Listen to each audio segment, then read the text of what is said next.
మా రక్షకుడు యేసుక్రీస్తు ప్రభు దివ్య నామములో ఈ ఉదయ కాలంలో భక్తాన్ని వందనాలు స్తుతి స్తోత్రాలు చెల్లించుకుంటున్నాం నాయన. మా మంచి దేవుడివి, మా మంచి కాపరివి, మా మంచి పోషకుడివి. గడిచిన కాలమంతా నీ మాట చొప్పున మమ్మల్ని నడిపించిన మా గొప్ప నాదుడు నాయన, నీకు వందనాలు ప్రభు. ఈ దినాన్ని కూడా నీ సన్నిధిలో ఇంతవరకు పాటలు పాడి నేను మహిమపరిచిన బిడలు, వాయిద్యములు వాయించి మహిమపరిచిన బిడలు, అయ్యా చప్పట్లు కొట్టి నిన్ను మహిమపరిచిన బిడలు, పాటలు పాడే వారితో కలిసి పాటలు పాడి నిన్ను మహిమపరిచిన ప్రతి బిడ్డలు జ్ఞాపకం చేసుకొని నిన్ను స్తుతించినందుకు ప్రతిఫలం నీ బిడ్డలకు దయచేయమని నీ పాదాల దగ్గర మనం చేసుకుంటున్నా ప్రభా. నీకు వందనాలు చెల్లించుకుంటూ అయినా చదవబడినటువంటి లేఖనాలలోని అర్థాన్ని పరమార్థాన్ని మాకు తెలియచేయండి అయ్యా. నీ కృప చొప్పున మమ్మల్ని నడిపించండి. అల్పుడను అయోగ్యుడను జ్ఞానం లేని వాడును అనేటువంటి నన్ను నీ సిలువ చాటు మరుగులు చేసుకొని నీ గోరగా వాడుకొని పరిశుద్ధాత్మదేవ నాతో మాతో మా అందరితో మాట్లాడి మమ్మల్ని బలపరిచి ఆరాధన కొరకు మమ్మల్ని సిద్ధపరిచి నడిపించమని యేసుక్రీస్తు ప్రభు దివ్యనామములో ప్రార్థించి స్తుతించి అడిగి వేడుకుంటున్నాం పరమ తండ్రి. చూద్దాం ఏమని బిడ్డలారా, ఈ 32వ కీర్తనలో దావీదు కీర్తన ఇక్కడ చెప్తున్న మాట, నీకు ఉపదేశము చేసేదను, నీవు నడవవలసిన మార్గమును నీకు బోధించేదను. నీకు ఉపదేశం చేసేదను. ఉపదేశం చేస్తున్నాడంట. ఉపదేశం చేసి ఏం చేస్తున్నాడు? ఉపదేశము నీవు నడవవలసిన మార్గమును నీకు బోధించదను. మనం ఎలాగ నడుచుకోవాలో దేవుడు మనకి బోధిస్తాడంట. దావీదు అడుగుతున్నాడు, అయ్యా నా పాపాలన్నీ క్షమించు, నేను మౌనంగా ఉన్నాను కాబట్టి నేను మౌననే ఉండగా దినమంతయుని చేసిన నా ఆత్మని వలన నా ఎముకను క్షీణించినవి ఇవన్నీ చెప్పుకుంటాడు దావీదు. చెప్పుకుంటే దేవుడు అన్నాడు, సరేనయ్యా బాగానే ఉంది, నువ్వు చెప్పుకున్నాము, అయితే నేను నీకు ఉపదేశం చేస్తా. నువ్వు నడవవలసిన మార్గాన్ని నీకు బోధిస్తా. నీ మీద దృష్టి ఇచ్చి నీకు ఆలోచన చెప్తాను. నీ మీద దృష్టి పెడతాను, నీకు ఒక మంచి ఆలోచన చెప్తా. ఏంటా మంచి ఆలోచన? పరలోక రాజ్యానికి ఎక్కువ వెళ్ళడానికి, ఈ భూమి మీద జీవించడానికి, అందరికన్నా కూడా గొప్పగా ఈ భూమి మీద జీవించడానికి, శాంతి సమాధానాలు కలిగి జీవించడానికి, శ్రమలు ఇరుకులు ఇబ్బందుల్లో వాటి నుంచి విడుదల పొందుకునే ఆ బోధ అన్నీ నేను చేస్తాను. నీకు ఒక మంచి ఆలోచన చెప్తాను అని దేవాది దేవుడు చెప్తూ ఉన్నాడు. దేవుడు బిడ్డల అది ఇప్పుడే కాదు, దేవుడు నమ్ముకున్న మనకి అందరికి కూడా దేవుడు మొట్టమొదటి నుంచి మనకి బోధిస్తూనే ఉన్నాడు, చెప్తూనే ఉన్నాడు. ఆయన ఉపదేశాలు మనకి తెలియపరుస్తూనే ఉన్నాడు. అయితే మనం ఎంతవరకు ఆయన చూపించిన చెప్పిన ఆలోచన ప్రకారంగా మనం నడుచుకుంటున్నాము. ఒక వ్యక్తి ఇటు పోతూ ఉంటే అయ్యా రోడ్డు బాగలేదు అంటే, అవునా ఏమైంది అంటాడు. అంత కంకరంతా తువ్వేస్తున్నారయ్యా, అన్ని పెట్టేస్తున్నారా, కాలువ కడుతున్నారు, అందువల్ల అటు తిరిగిపోతున్నాయి అంటే, సరేనయ్యా అని అటు తిరిగి వెళ్తాడు. ఆయన చెప్పిన మాట వలన ఆయన సేఫ్ అయ్యాడు. ఎందుకంటే అంత దూరం పోయి పెట్రోల్ అంతా వేస్ట్, మళ్ళీ వెనక్కి వచ్చి మళ్ళీ పోకుండా ఈమెనే అనుకోకుండా. కాబట్టి ఒక ఉపదేశం దేవుడు మనకి చేస్తున్నప్పుడు మనం వినిన వారమైతే, విని ఆచరించిన వారమైతే, మనకి దేవుడు చెప్పినటువంటి ఆలోచన అది సఫలమయ్యి మనము ధన్యులుగా జీవిస్తాం ఈ భూమి మీద. అంటే ఆశీర్వదించబడిన వారుగా మనం ఉంటాం. అందుకనే ఆయన ఈ మాట చెప్తున్నాడు. అందుకనే సామెతల గ్రంథంలో కూడా సొలొమోను రాస్తూ ఒక మంచి మాట చెప్తాడు ఆయన. సామెతల గ్రంథము 4వ అధ్యాయం. సామెతల గ్రంథము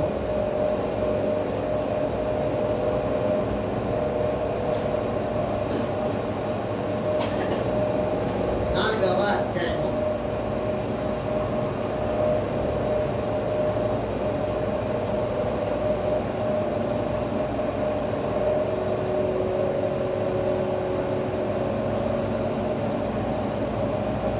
10వ వచనం నుంచి 14వ వచనం వరకు చదువుకున్నాం.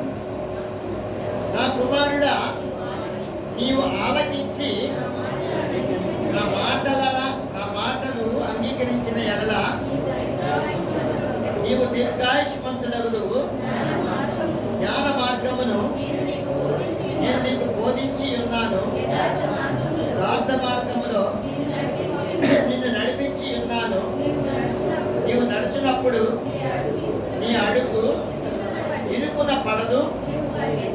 పరిగెత్తినప్పుడు ఈ పాదము తొట్టిల్లదు, ఉపదేశమును విడిచిపెట్టక దాన్ని గట్టిగా పట్టుకొనము, అది నీకు జీవము కనుక దాన్ని పొంది ఉండుము. చూడండి, జీవం ఏంటది? ఉపదేశం. ఆయన ఉపదేశం మనకి జీవం, జీవాన్ని అంటే బ్రతికించడానికి సహాయపడుతుంది దేవుని మాట. కాబట్టి మనం బ్రతకాలని కోరుకోవాలి కానీ చచ్చిపోవాలని కోరుకోకూడదు దేవుని బిడ్డారా. అయితే అదేంటి దేవుడిని, అయ్యా మేము చచ్చిపోకూడదయా అంటే చచ్చిపోకుండా ఉంటామా అని మనకి ఒక ఆలోచన రావచ్చు. అవును, నిజమే, ఆలోచన కరెక్టే, మంచిదే. ఎందుకంటే అందరూ చచ్చిపోతున్నారు కదా.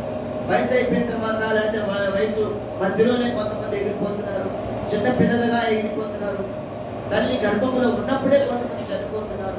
ఈ విధంగా అందరూ చనిపోతున్నారు కదా. మరి మేమెక్కడ బతుకుంటామయ్యా, మమ్మల్ని బ్రతికించమని అడగాలని అడిగి చెప్తున్నామే అని ఆలోచన రావచ్చు.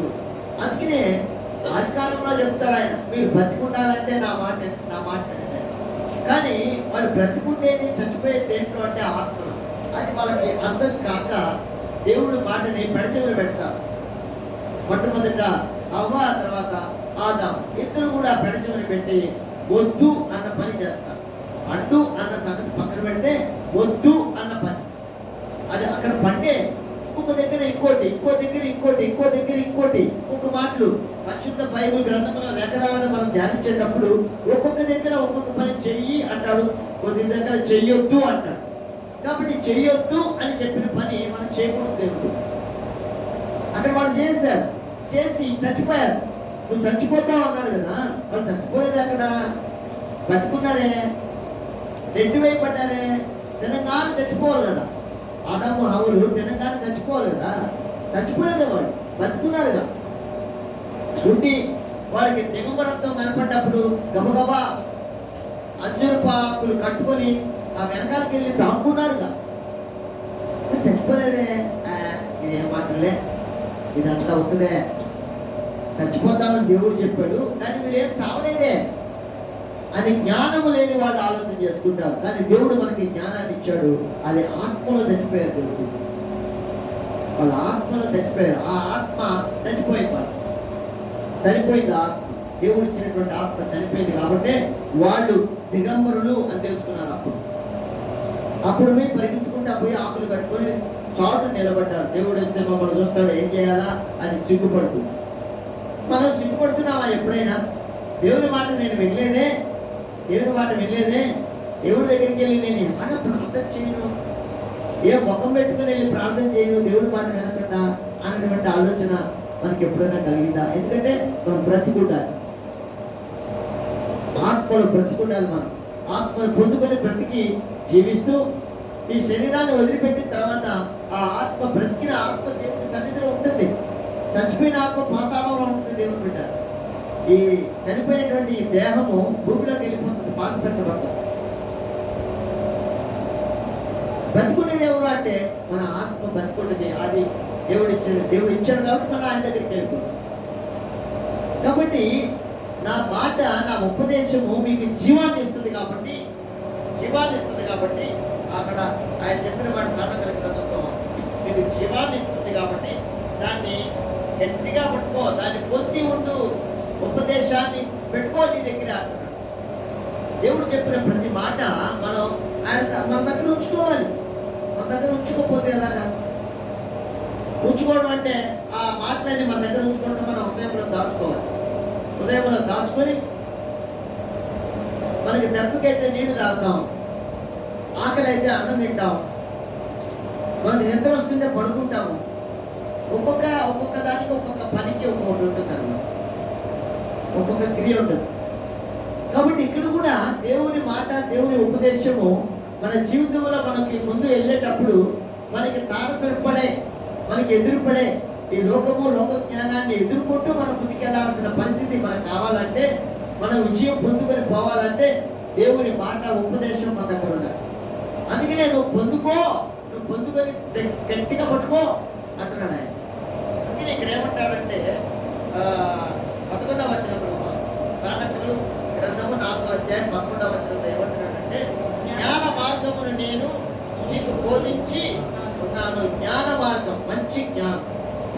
మంచి ఆలోచన, జ్ఞానం.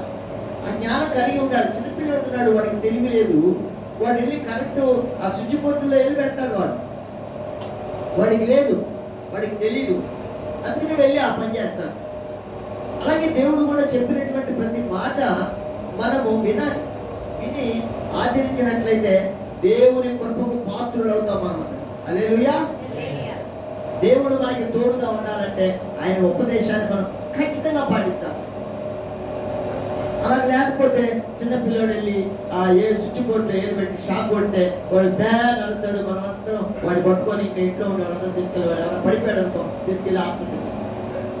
అలాంటి సంఘటనలే జరుగుతాయి మన జీవితాల్లో ఆయన మాట వినకపోతే దేవుడు.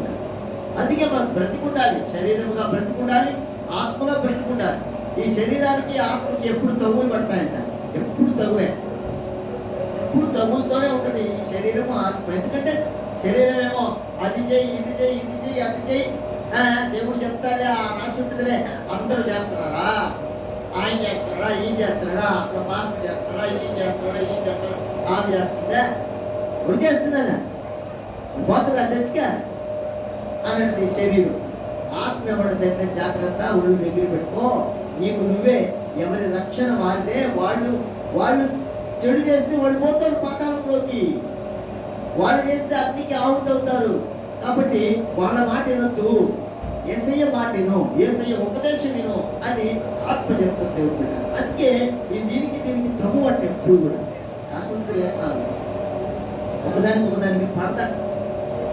కాబట్టి మనము ఈ శరీరం ఏం చెబుతుంది, ఆత్మ ఏం చెబుతుంది, ఆత్మదేవుడు మనతో ఏం మాట్లాడుతున్నాడని అర్థం చేసుకుని మనం ముందుకెళ్ళాలి. అందుకనే నీకు నా కుమార్తె నీవు ఆలకించి నా మాటలు అంగీకరించిన ఎడల నీవు దీర్ఘాయుష్మంతుడవుదువు. దేవుడు ఇచ్చినటువంటి ఆయుష్ని పూర్తి చేసుకుంటాం. మనం మధ్యలో వెళ్ళిపో, ఏ ఇబ్బంది జరగకుండా జాగ్రత్తగా కలిగి ఉంటాం మనం. అది దేవుడు మనకి ఇచ్చినటువంటి గొప్ప కృప. ఆయన మాట్లాడితే దీర్ఘాయుష్. కాబట్టి లేఖనాల్లోకి వెళ్ళి మనం ఇంకా గమనిస్తూ ఉంటే కీర్తన గ్రంథము 25వ కీర్తనలు 25వ కీర్తనలో ఇంకొక 2 మాటలు ఉంటాయి. అది కూడా మనం జ్ఞాపకం చేసుకుందాం. 25వ కీర్తన 25 8వ వచనాన్ని మొట్టమొదటి చదువుతాం. యెహోవా ఉత్తముడును యథార్థవంతుడై ఉన్నాడు, కావున తన మార్గమును కూర్చి ఆయన పాపులకు ఎవరికి చెప్తాడంట ఉపదేశం? ఆయన అంటే మనం ఎవరు చక్కగా రాస్తాడు యెషయా గ్రంథంలో. మనం ఎవరో రాస్తాడు. అది కాకుండా ప్రకటన గ్రంథంలో కూడా రాస్తాడు. 3వ అధ్యాయంలో నువ్వెవరో అనుకుంటున్నావేమో, నువ్వెవరో తెలుసా, మనం ఎవరో తెలుసా?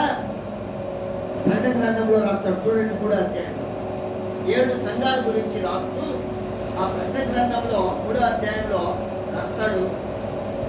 చక్కగా ఉంటుంది, భయంకరంగా సిగ్గేస్తుంది. అరే నేను ఎలాంటి వాడిని, నేను ఎలాంటి దాన్ని అని అక్కడ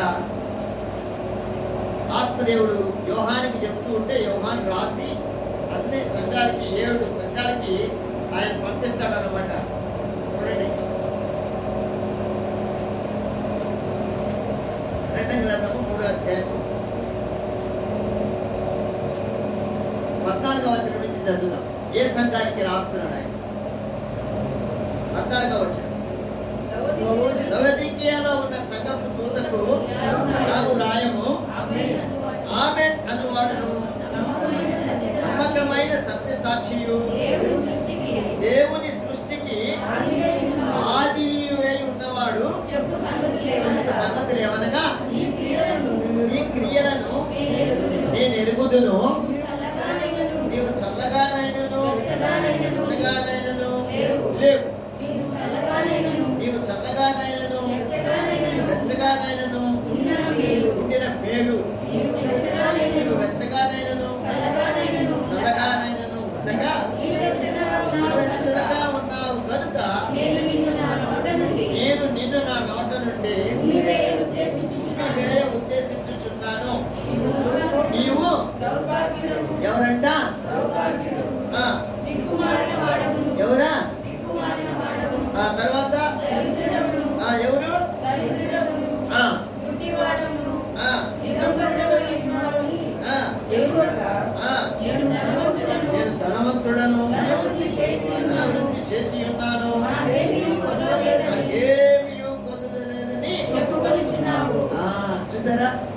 మనం ఎవరో చెప్తున్నాడు అక్కడ. ఆ లవోదికీయ సంఘానికి చెప్పాడు ఆ మాట. అయితే వాళ్ళు ఎవరు ఎట్లున్నారంటే వాళ్ళు వెచ్చగానైనా లేదంట, చల్లగానైనా లేదంట. ఆ సంఘం నులివెచ్చగా ఉంది. అది కావాలా, ఇది కావాలా, అవ్వ కావాలా, అవ్వ కావాలా, రెండు అంటే ఎట్లా అవుతుంది? మనం దేవుని మార్గంలో బాప్టిజం తీసుకున్నాం, యేసు ప్రభు మార్గంలో నడుస్తున్నాం, కానీ లోకంలో ఉండే ఆచారాలు కూడా మనం కావాలని కోరుకుంటూ ఉన్నాం. కానీ మనకి అది కాదు కదా, లోకం కాదు కదా. స్పష్టంగా చెప్తున్నాడు ఇక్కడ. అందుకనే ఈ 7 సంఘాల గురించి చెప్తూ 5 సంఘాలకి మాత్రము నువ్వు మారు మనసు పొందుకో అని ఖచ్చితంగా చెప్పాడు. ఏ పొందుకోవాలంట?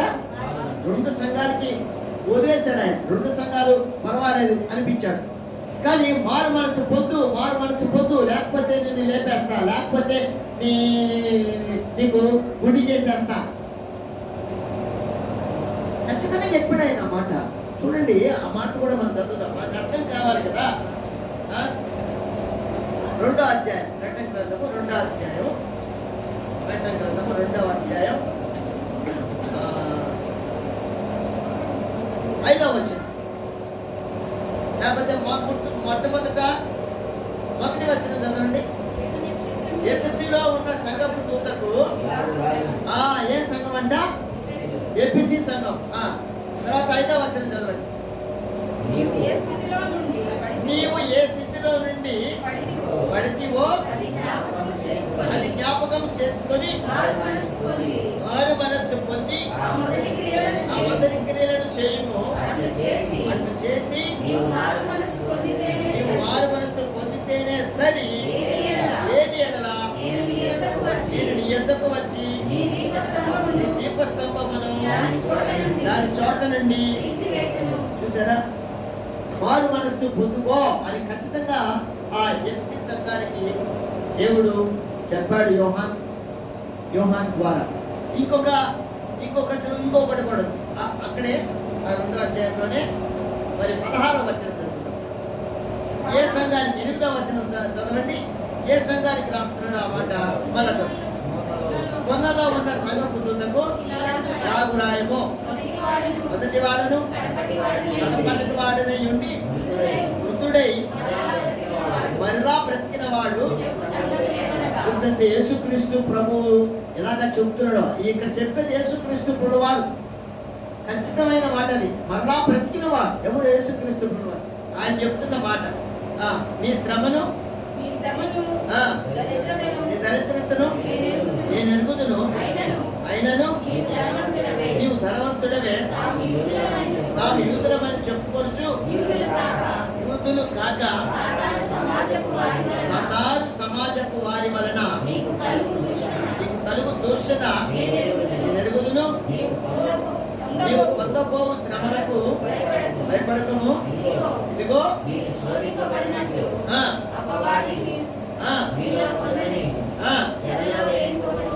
వేయింపబోచున్నాడు. 10 దినములు శ్రమ కలుగును. మరణం వరకు నమ్మకముగా ఉండుము. ఏమిస్తాడంట? ఈ సంఘానికి ఏమిస్తున్నాడు దేవుడు? మొదటి సంఘానికి ఏం చదివాం మనం? మొదటి సంఘానికి ఏమి ఇచ్చాడు? నీ దీపస్తంభం, నేను నీ యొద్దకు వచ్చి నీ దీపస్తంభమును దాని చోటు నుండి తీసివేతును. అదే ఆ సంఘానికి ఇచ్చాడు. ఈ సంఘానికి, పున్నలో ఉన్న సంఘానికి ఏమంట? ఏమిస్తానన్నాడు ఆయన? జీవ కిరీటం ఇస్తానన్నాడు. ఇంకొకటి ఆ తర్వాత 16వ వచనం. కావున 12వ వచనం చదువుతాం. ముందు 12 చదువుదాం, ఆ తర్వాత 16. పెర్గములో ఉన్న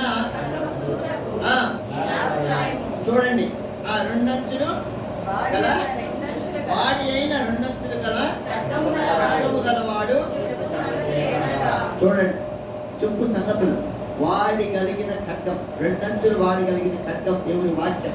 ఆ వాక్యమే యేసుక్రీస్తు ప్రభువారు. ఆయన చెప్తున్న మాట ఏంటంటే, సాతాను సింహాసనం ఉన్న స్థలములో చదవండి 13వ వచనం కూడా, నీవు కాపురం ఉన్నావని. చూడండి, ఏంటంట? సాతాను ఉండే సింహాసనం వేసుకొని ఉండే స్థలంలో ఉన్నామంట మనం. దేవుడు పెట్టారా? ఒకసారి ఆలోచించండి, మనం ఎక్కడున్నాము?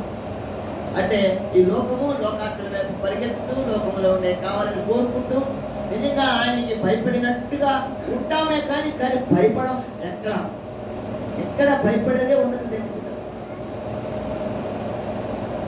ఎక్కడ భయమే ఉండదు. మేమిద్దరం అనుకున్నాం, యేసు నేను వద్దనే మేమిద్దరం అనుకున్నాం, అయ్యా మన సంఘం ఎన్ని గంటలకు అయ్యా ప్రారంభము అని అడిగాం. ఎన్ని గంటలకు చెప్పావు అయ్యా? 7:30కి అని మేము అనుకున్నాం. అయితే ఇక్కడ 7:45 చూపిస్తుంది అని అన్నాం. ఏం చెప్పావు? ఫాస్ట్ పోతుంది అని చెప్పాడు. అయితే నా భాషలో 7:30 అయ్యా ప్రారంభోత్సవం చేసుకుందాము అని ప్రారంభోత్సవం అంటే 4 గంట ముందుగా పోతుంది. 7:30కి కరెక్ట్గా చేసేసాం. కానీ మనం ఎన్ని గంటలకు వస్తున్నాం? ఒక దగ్గరంట పెద్ద ఫ్యాక్టరీ ఏముంది పెద్ద ఫ్యాక్టరీ. అక్కడ సమయానికల్లా ఆర్డర్ వచ్చాడు ఆయన. వచ్చేటప్పుడు అంటే అందరూ వర్కర్స్ అందరూ వస్తారు కదా పని వారు, ఆ ఆర్డర్ మోగించాలి. ఆ తర్వాత మధ్యలో విశ్రాంతికి ఆర్డర్ మోగించాలి. మళ్ళీ అయిపోయిన తర్వాత ఆర్డర్ మోగించాలి. మళ్ళీ భోజనానికి అయిపోయిన తర్వాత మళ్ళీ ఆర్డర్ మోగించాలా. మళ్ళీ ఇంటికి వెళ్ళేటప్పుడు మళ్ళీ ఆర్డర్ మోగించాలి. అది ఆయన పని, ఆయన పని. అక్కడ ఉండేటువంటి వాచ్మెన్ అనుకోండి, లేకపోతే సెంట్రీ అనుకోండి, లేకపోతే ఇంకోటి ఎవరైనా సరే ఆ ఆర్డర్ మోగించే పని. ఆ పక్కనే ఒక వాచ్ షాప్ ఉందండి. ఆ వాచ్ షాప్ దగ్గరికి వెళ్ళి చూసుకుంటా ఉంటాడు. దాపుకోసారి అమ్మను వస్తుంటాడు. ఆ వాచ్ అక్కడ ఆయన అడిగాడు, అయ్యా దాపుకోసారి వచ్చిపోతుంటారా 6 గంటకి అట్లా ఎందుకు అంటే, ఈ వాచ్లో టైం చూసుకొని దాన్ని తప్పుకోతుందేమో అందరూ సరిదిద్దుకునే దానికి వస్తున్నానయ్యా అని చెప్పాడు. ఏం చెప్పాడా? సరిదిద్దుకోవడానికి. ఆ వాచ్లు అక్కడ కదా సరిదిద్దుకోవడానికి వస్తున్నానని చెప్పాడు. అవునా? అదేంటది అన్నాడు. అదేంటయ్యా వాచ్ కదా టైం కదా వచ్చాను. భలేవాడు అయ్యా, నువ్వు ఆర్ను కొడతావే, ఆర్ను ఇది నేను నా టైం మార్చుకుంటున్నానయ్యా అన్నాడు.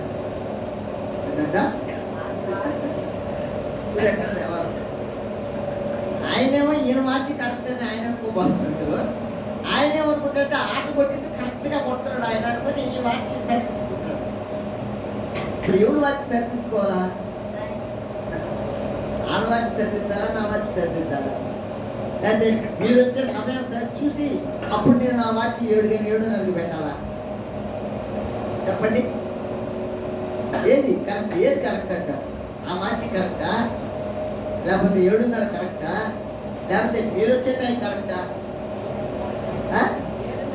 మీరు వచ్చే టైం చూడండి ఒక్కోరు. ఎందుకంటే ఒక సమయం అంటూ దేవుడు మనకి ఇచ్చిన తర్వాత సమయానికి దేవుడు మాటలు లోపడకపోతే కష్టం. ఎందుకంటే ఉపదేశం మీద మేలు పొందుకోబడుతుంది.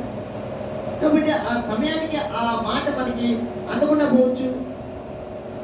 అందుకనే సమయానికి వచ్చి మనం ఉన్నట్లయితే ఖచ్చితంగా దేవుని కృప వలన మనం అన్ని మేలుకే ఆయన ప్రతి మాట మనకు చెప్పే ప్రతి మాట మనం మేలు కలగడానికే చెప్తాడు. హల్లెలూయా.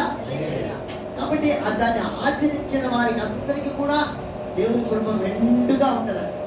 కాబట్టి ఇక్కడ ఈ సంఘాన్ని గురించి ఆలోచన చేసినప్పుడు ఈ స్పందనలో ఉన్న సంఘము తర్వాత 12వ వచనంలో బెర్గములో ఉన్న సంఘాన్ని గురించి ఆలోచన చేస్తే 16వ వచనం చదువు.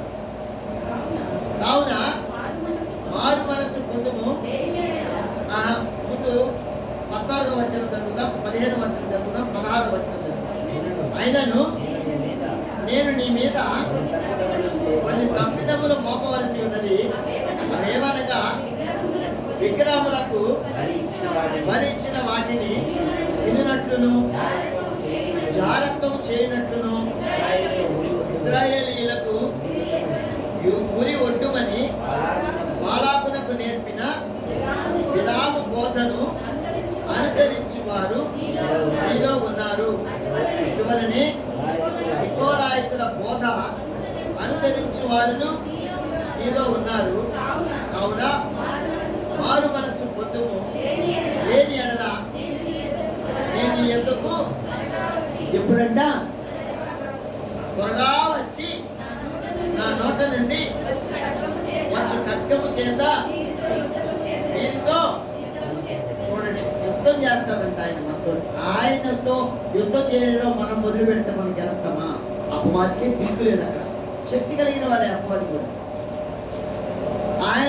ఆయనకే దిక్కు లేదు అక్కడ. మనం ఎంత దిక్కు పెట్టారా? అందుకే జాగ్రత్తగా ఉండమంటున్నాడు. ఇప్పుడు ఈ రెండు సంఘాల గురించి చూసాం. ఇప్పుడు ఎన్ని సంఘాలు చూసాం? ఎఫెసు, స్ముర్న, పెర్గమ. ఈ 3 సంఘాల్లో 2 సంఘాలకి మారు మనసు పొందుకోమంటున్నాడు. అవునా? చెప్పాడా లేదా? తర్వాత 18వ వచనం, తుయతైరాలో ఉన్న సంఘపు దూతకు అగ్ని జ్వాలల వంటి కన్నులను అపరంజిని పోలిన పాదములను గల దేవుని కుమారుడు చెప్పే సంగతులు ఏవి అంటే అంటాడు ఆయన, నీ క్రియలను, నీ ప్రేమను, నీ విశ్వాసమును, నీ పరిచర్యను, నీ సహనమును నేను ఎరుగుతును. నీ మొదటి క్రియల కన్నా నీ కడపటి క్రియలు మరి ఎక్కువైనవని. ఎక్కువంట, క్రియలు ఎక్కువంట. అది మంచిది కావచ్చు, చెడది కావచ్చు. మంచి పని చేస్తుంటే దేవుని మార్గంలో, మంచి మార్గంలో ఉంటాం. లేకపోతే చెడు మార్గంలోకి వెళ్ళిపోతాం. అయితే మనం ఏమి చేస్తున్నామో ఇక్కడ చెప్తాడు. ఆయనను నీ మీద తప్పు ఒకటి మోపవలసి ఉన్నది. ఏమనగా తాను ప్రవక్తినని చెప్పుకొనుచున్న యెజబెలు స్త్రీని నీవు ఉండనిచ్చుచున్నావు. జారత్వం చేయుటకును విగ్రహములకు బలి ఇచ్చిన వాటిని. ఇక్కడ ఒక మాట మనం ఆలోచన చేసుకోవాలి. విగ్రహాలకి బలి ఇచ్చేది అంటే ప్రసాదాలు తినమంటారు కదా. మనం ఎక్కడికన్నా వెళ్ళాము, ప్రసాదాలు పెడతారు వాళ్ళు, మనకి తినండి ఏం కాదులే అంటారు. కానీ మనం ఏమంటాం, ఏం చెప్తాం మనం వాళ్ళు తినమంటే? ఎందుకు వద్దంటాం? ఏది ప్రసాదం తింటే మీరా అంటారు వాళ్ళు. ఒక్కోసారి కోపపడతారు మన మీద. కానీ కొంతమంది ఏం చేస్తారంటే తీసుకునేస్తారు.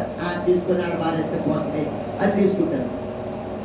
కాబట్టి వాటి విషయంలో కూడా తెలివిగా జ్ఞానముతో మనం ఆలోచన చేసి వాళ్ళని మన మార్గంలోకి తీసుకురావాలి. దేవుడు ప్రసాదాలు తినే విషయంలో వాళ్ళు ఇక్కడ వాక్యం కూడా ఉంది.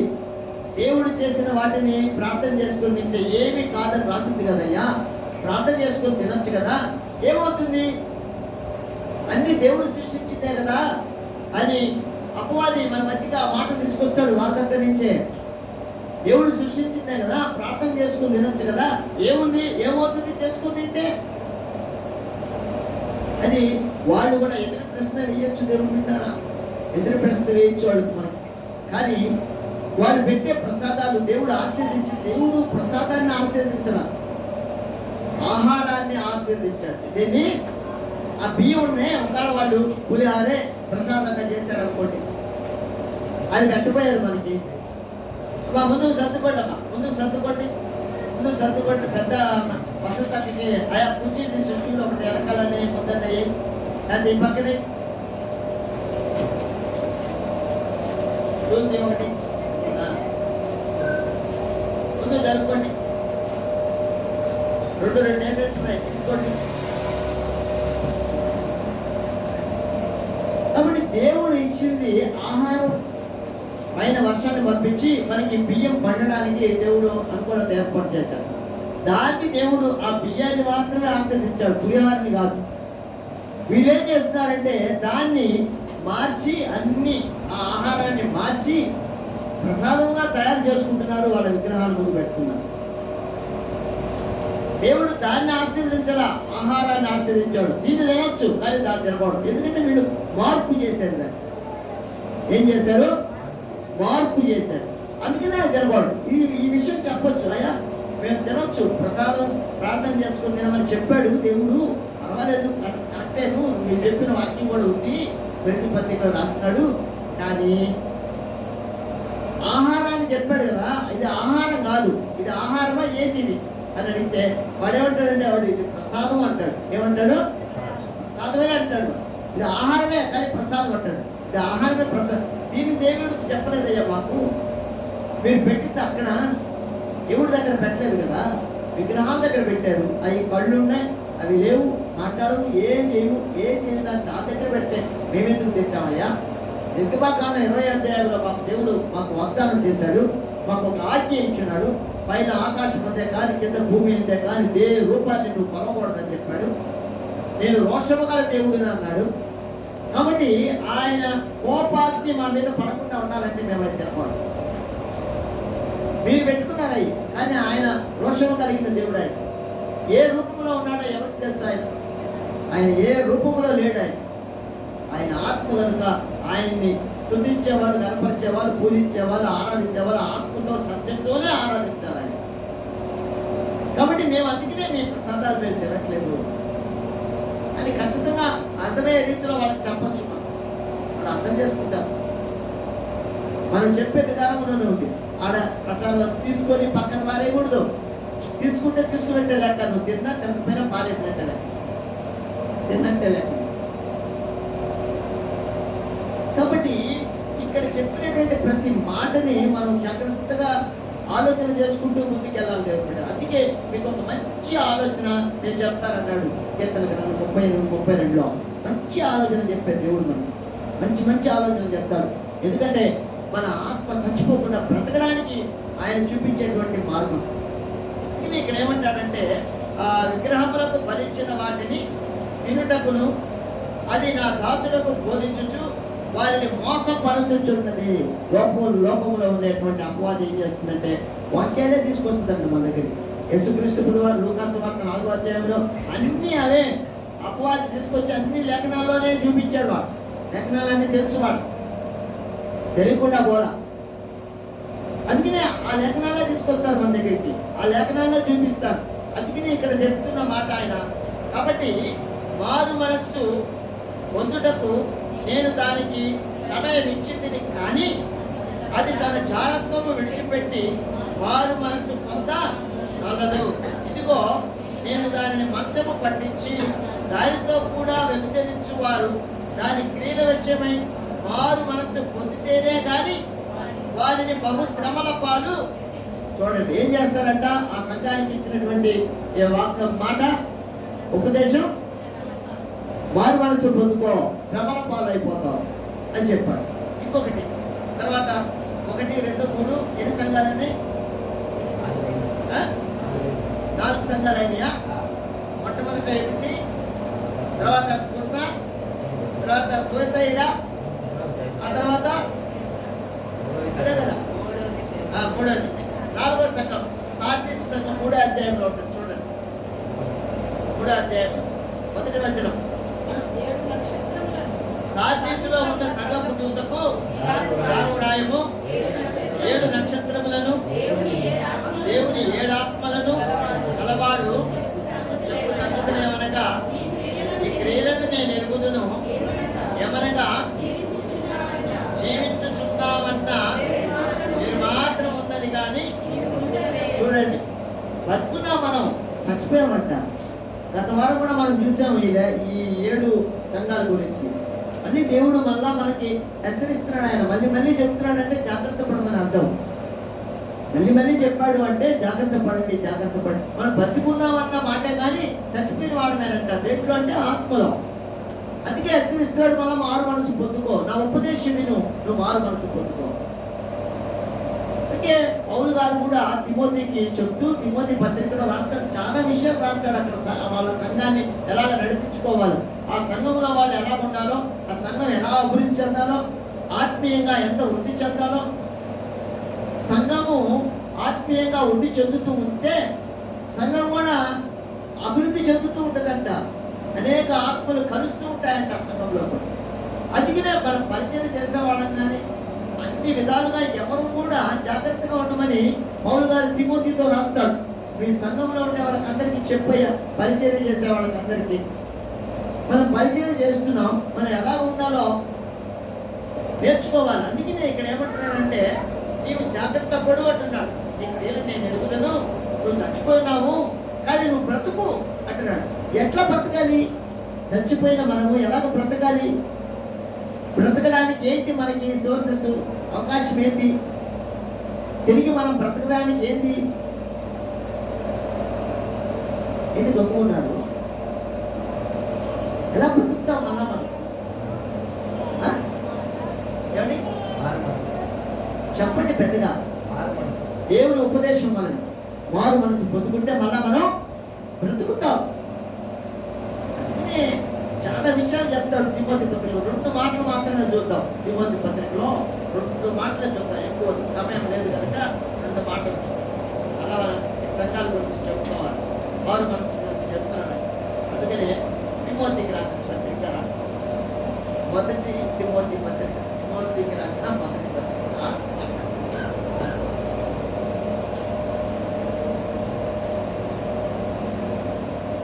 3వ అధ్యాయము 8వ వచనం నుంచి చదువుతాం. అలాగుననే పరిచారకులు మాన్యులై ఉండి విమనస్కులను మిగుల మద్యపాన ఆసక్తులు దుర్లాభము అపేక్షించు వారినే ఉండక విశ్వాస మర్మమును పవిత్రమైన మనస్సాక్షితో గైకొను వారై ఉండవలెను. మరియు వారు మొదట పరీక్షింపబడవలెను. తరువాత వారు అనిత్యులైతే ఏ నింద లేకుండా ఉంటే వాళ్ళు పరిచారకులుగా ఉండొచ్చంట. ఎవరైనా సరే, నేనైనా మీరైనా ఎవరైనా సరే నిందలు లేకుండా ఉండాలి. మన మీద నిందలు ఉండకూడదు. ఆ నిందలు ఉంటే ఏమవుతుందంటే ఇతరులు చూశారంటే సంఘానికి ఎవరు రారు. అందుకనే ఇక్కడ ఏమంటారంటే ఎవరుంటారంటే మిగుల విమనస్కులు మిగుల మద్యపాన ఆసక్తులు. మద్యపానం అంటే తాగుడేవారు, అది ఉండకుండా ఉండాలంట. మరి ద్విమనస్కులు, 2 మనస్సులు, 2 మనస్సులు ఉండకూడదు. లోకము మరి ఆ తర్వాత దేవుడు, ఈ 2 ఉండకూడదు. 2 మనస్సులు ఉండకూడదు. ఏ మనసు ఉండాలి? అది దేవుని వైపా లేకపోతే లోకం వైపా? ఏదో చూపించుకో. యేసు ప్రభువు వారు కూడా చెప్పాడు ఆ సంఘానికి, నువ్వు అట్టైనా ఉండు ఇట్టైనా ఉండు, వెళ్ళిపో, కావాలంటే హాయిగా బతుకుపో. నువ్వు కావాలంటే నీకు ఏది ఆసక్తి ఉంటే అది బతుకు. లోకంలో ఉండే వాటిలో వద్దా? మారు మనసు పొందుకున్నావా? అయితే రానా, నా మాట ఇంటే నువ్వు బతుకుతావు. నీ కుటుంబం బతుకుతుంది, నీ సంఘం బతుకుతుంది, నీ దేశం బతుకుతుంది. ఇన్ని విధాలుగా ఒక్కరి వలన ఎంతో ప్రయోజనం ఉంటుంది. సంఘానికి అయితేనేమి, దేశానికి అయితేనేమి, రాష్ట్రానికి అయితేనేమి. మనం అనుకుంటాం నా ఒక్కరి వలన ఏమవుతుంది లేదు. ఒకరి వలన ఏదైనా కావచ్చు. ఒకరి వలన కీడు రావచ్చు, ఒకరి వలన మేలు పొందవచ్చు. లోన్ స్టార్ ఒక్కడే వచ్చేవారట. లోన్ స్టార్ చర్చికి ఒక్కడే. అందుకే అలోన్ స్టార్ అని అంటే ఒక్కరే వచ్చారు. ఒక్క నక్షత్రం వచ్చిందయ్యా సంఘానికని ఆ ఇంగ్లీష్ వాళ్ళు పెట్టిన పేరు దాన్ని. ఒక్కరే వచ్చేవాళ్ళ. ఆ ఒక్కరు వచ్చేది ఇప్పుడు 3 సంఘాలు అయిపోయింది. 3 ఆరాధనలు దొరుకుతాయి అక్కడ. ఆ 3 ఆరాధనలు అయిపోయిన తర్వాత ఒక్కొక్కరు ఒక్కొక్క ప్రాంతానికి వెళ్ళిపోయి మళ్ళీ అక్కడ ఆరాధన సంఘాలు పెట్టి జరిగిస్తున్నారు. ఎంత సంఘాలు జరుగుతున్నాయి చూడు. మనం ఒక్కరే కదా, ఎవరిలో ఎవరు చూడటం లేదు అనుకోకూడదు. మనం జాగ్రత్త పడాలి ప్రతి విషయంలో. అందుకనే అక్కడ జాగ్రత్త కలిగి ఉంటామన్నాడు. 2వది 10వ వచనంలో పరీక్షింపబడాలంట, పరీక్ష చేసి ఇవ్వాలంట. ఆ తర్వాత 10వ వచనం అంటే తరువాత వారు అనిందులైతే పరిచారకులుగా ఉండవచ్చును. అటువలే పరిచర్య చేయ స్త్రీలను మాన్యులై అంటే కింద రాస్తున్నాడు,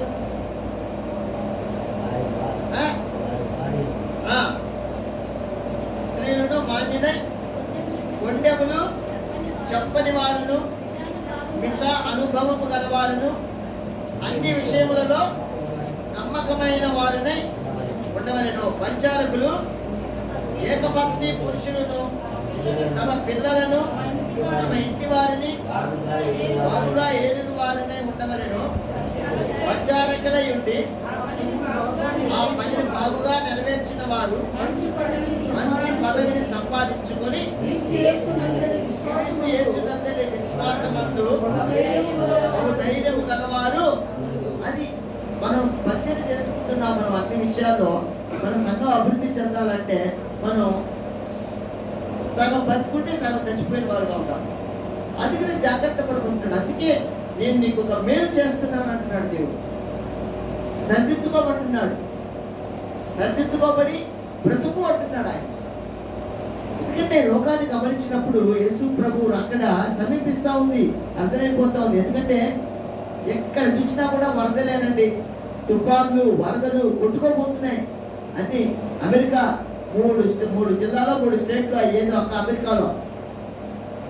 ఆ అమెరికాలో 3 దగ్గర తుఫాను 350 కిలోమీటర్లు అంట గాలి.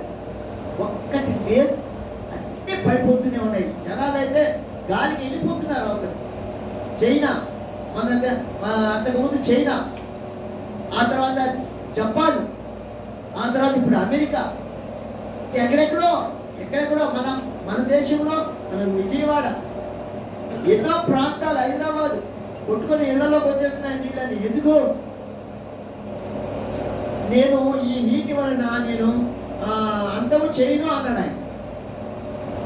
మాదిరి చూపిస్తాడు. అంతం చేయడు, అప్పుడే రాదు. అంతం అప్పుడే రాదు. ఈ శ్రమలకి సూచనలు అంతే. ఇంకా అంటే దగ్గరకు వచ్చేసింది టైం అని అర్థం.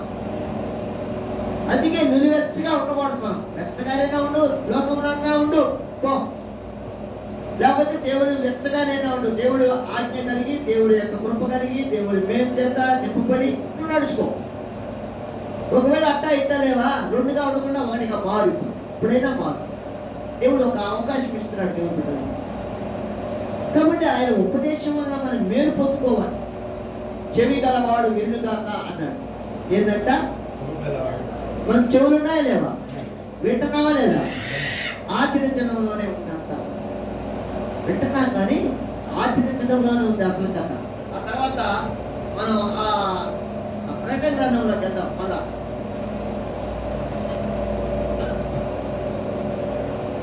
ఆ సంఘానికి ఏం చెప్తున్నాడు చూద్దాం. 3వ అధ్యాయం. ఏ సంఘం అంట? సార్దీసు సంఘం.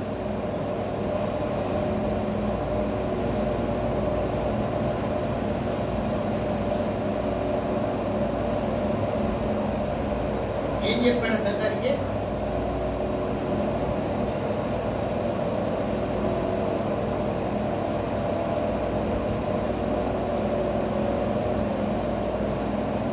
అధ్యాయంలో 3వ వచనంలో నీవు ఎలాగో ఉపదేశం పొందినవో, ఎలాగో వింటివో జ్ఞాపకం చేసుకొని దానిని గైకొనొచ్చు మారు మనసు పొందుము.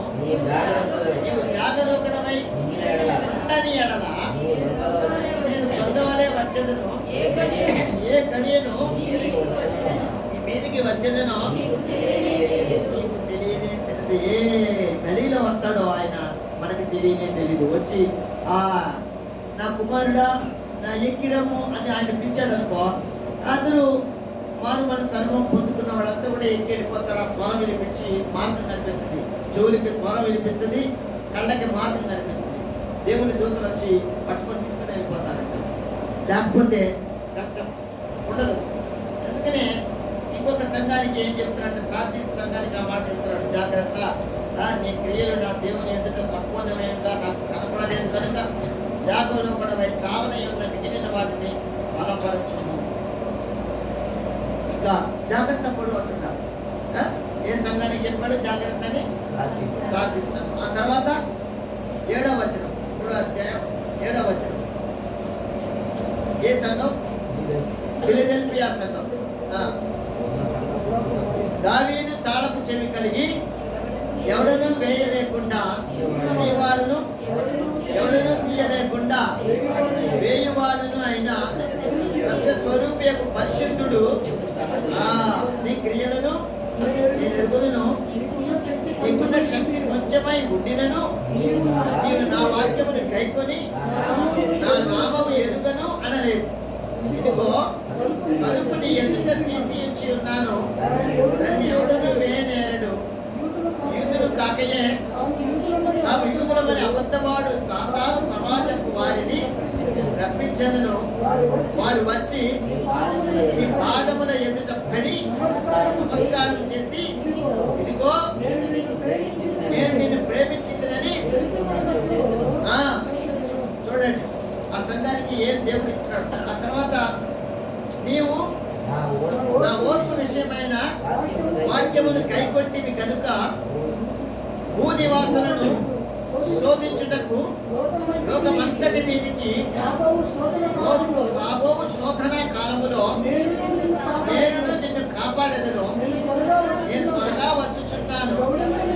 ఎవడనో నీ కిరీటము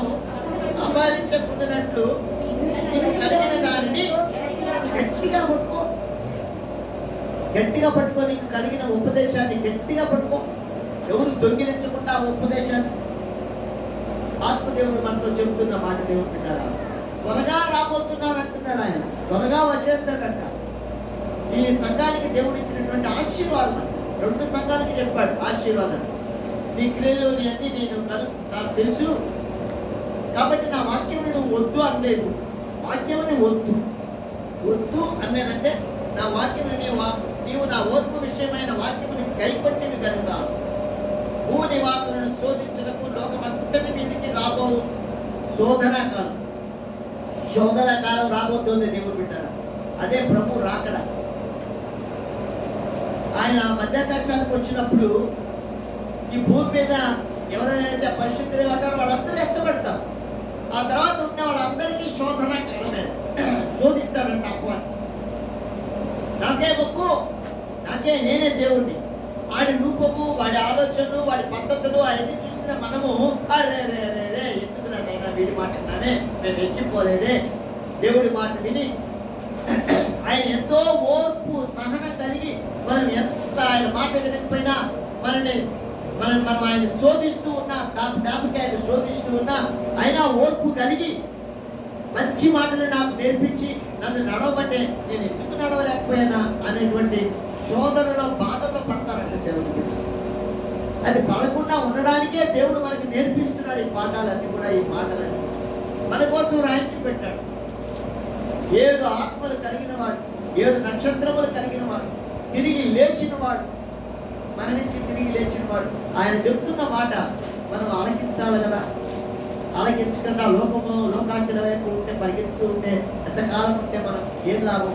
ఆయన చూసి అనేక మంది రావాలి కదా మన సంఘానికి. వాళ్ళు కూడా రక్షింపబడాలి కదా. మేలు చేయి అంటే మేము డబ్బు ఎత్తుకెళ్ళి ఇవ్వండి వాళ్ళు. నువ్వు సరిగ్గా చేస్తుంటే చాలు, వాళ్ళే వస్తారు. కాబట్టి లేదా ఆ తత్వం లేదా వాళ్ళ మనసు పొందుకోవాలి. అలా లేకపోతే ఎలాగా? అందుకే ఇక్కడ అంటున్నాడు, నేను త్వరగా వచ్చుచున్నాను, ఎవడనూ నీ కిరీటం అపహరించకుండానట్టు నీకు కలిగిన దానిని గట్టిగా పట్టుకో. కిరీటం పెట్టేస్తున్నాడు. హల్లెలూయా. కిరీటం ఉంది, దేవుడు ఇచ్చాడు ఆ సంఘానికి. పొందుకునే సంఘం, మేలు పొందుకున్న సంఘం అని. కాబట్టి జాగ్రత్తలు చెప్పలా, గట్టిగా పట్టుకో. నువ్వు మంచిదానివే, మంచోడివే, గట్టిగా పట్టుకో. ఆ వాక్యాన్ని విడిచిపెట్టబాకు, మనం దొంగిలించకుండా చేసుకోబాకు, జాగ్రత్తగా అంటున్నాడు. తర్వాత సంఘం, ఇంకో సంఘం ఉంది. 14వ అధ్యాయం 14వ వచనం. ఇదే మరి జాగ్రత్త. ఇదిగో ఇదే ఇక్కడే మనం ఒకసారి చదివాం, మళ్ళీ చదువుతాం. లవోదికయ ఆమె వాడును నమ్మకమైన సాక్షియు, దేవుని సృష్టికి ఆదినైన వాడు, సంగతులేమనగా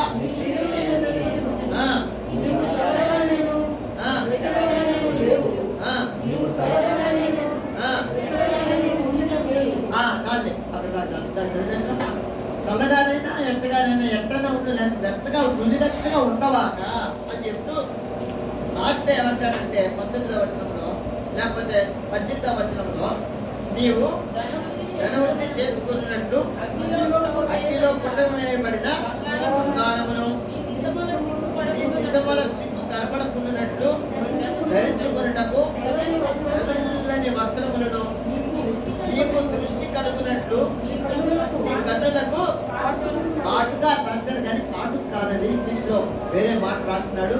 అది మందు అని రాస్తున్నాడు. మందు మనం కళ్ళల్లో పడిందనుకో ఏం చేస్తాం? మనం ఐ డ్రాప్స్ వేసుకుంటాం. అలాగే ఇక్కడ ఆయన మందు అంట, ఒక మందు అన్నాడు. ఇంగ్లీష్ బైబిల్లో మందు అని రాశాడు. ఇంకా 2-3 బైబిల్లో చూస్తే అక్కడ కూడా మందేనే రాస్తున్నాడు. కానీ ఇక్కడ కాటుగా అని రాశారు. బ్రాహ్మిన్స్ కదా, వాళ్ళకి ఏం తెలియలే అప్పుడు జ్ఞానంతో. అక్కడ మాత్రం మందు అని చదువుకోవచ్చు మనం. నేను కాటుకను నా ఎంత కొనుమని నీకు బుద్ధి కొనుక్కోవాలంట. ఆయన దగ్గర కన్నులకి మందు కొనుక్కోవాలంట. కన్నులకి మందు కొనుక్కోవాలంట. ఏమిచ్చి కొనుక్కోవాలా? అది కొనుక్కో అన్నాడు కదా. కొనుక్కో. నీవు ధనవృద్ధి చేసుకున్నట్లు అగ్నిలో పుట్టం వేయబడిన బంగారమును, నీ దిశమల సిగ్గు కనపడకుండానట్లు ధరించుకున్నట్టు తెల్లని వస్త్రాలు, నీ కన్నులకు కాటుక, ఇవన్నీ కొనుక్కోమంటున్నాడు కదా. ఏమిచ్చి కొనుక్కోవాలి మనం? ఏమిచ్చి కొనుక్కోవాలి?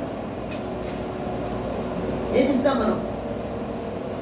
ఆయన కనబడితే కదా మనకి ఇవ్వడానికి. ఏదైనా ఆయన కనబడితే ఇదిగోయా ఈ 100 తీసుకో, ఈ 200 తీసుకో, 500 తీసుకో. ఆయన కనపడటం లేదే. అందుకనే ఏమి ఇవ్వమంటున్నాడంటే, నా కుమారుడా నీ హృదయాన్ని నాకు ఇవ్వు. ఏమంటున్నాడా? ఏమంట? హృదయాన్ని ఇచ్చేయాలంట. హృదయం ఇచ్చేస్తే ఏంటి? హృదయంలో ఏముంది అంటే రకరకాల ఆలోచనలు అన్నీ వస్తూ ఉంటాయి. అవన్నీ ఆయనకి ఇవ్వమంటున్నాడు.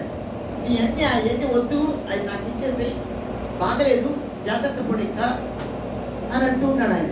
అందుకనే నీ కళ్ళకే కాటుగా అంటే మందు అవన్నీ నా దగ్గర కొనుక్కో. అవన్నీ కావాలంటే నీ హృదయం నాకు ఇస్తే నా వాక్యాన్ని నీకు ఇస్తా. సంపద, ఆత్మీయ సంపద.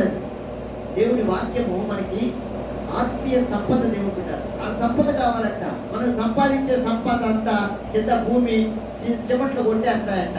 ఇక్కడ కాదు, ఈ ధనం కాదు సమకూర్చుకోవాల్సింది.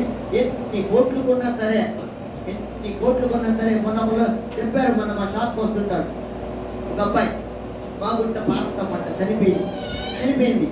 చనిపోతే ఆమెకి ఎన్నో బంగ్లాలు ఉన్నాయంట. అక్కడ గెస్ట్ హౌస్ అంట, పెద్ద గెస్ట్ హౌస్ అయ్యా కట్టించింది అంటున్నారు వాళ్ళు.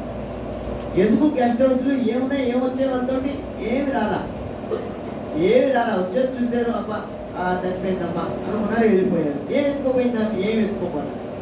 ఎన్నో కోట్ల రూపాయలకి అధిపతి వాళ్ళ ఇంటి ఆయన బాగుండ సుబ్బరామరెడ్డి, ఎన్నో కోట్లకి అధిపతి.